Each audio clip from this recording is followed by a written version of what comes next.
দীর্ঘ 2 দিন কাজ করার পর আজকে কাজটা আলহামদুলিল্লাহ সমাপ্ত করতে পারলাম। এরকম মেইন রোডের পাশে যাদের বাড়ি আছে তাদের জায়গাগুলাতে সবচাইতে রাস্তাটা বেশি নষ্ট হয়। আমি যে জায়গাটায় কাজটা করলাম এটা হলো একটা বাড়ির পাশে এই জায়গাটা।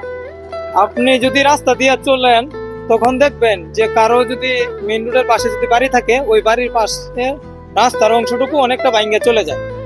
আমরা যদি রাস্তাকে একটু মূল্যায়ন করি তাহলে কিন্তু রাস্তাটা ক্ষতি হয় না।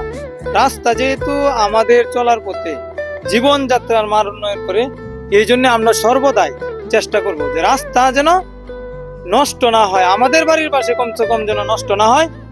এইটা সবসময় খেয়াল রাখবো। আল্লাহ তাআলা আমাদেরকে বুঝার তৌফিক দান করেন। সকলকে আল্লাহ তাআলা ভালো রাখেন, সুস্থ রাখেন। দেশ আমাদের সকলের, আসুন দেশকে ভালোবাসি।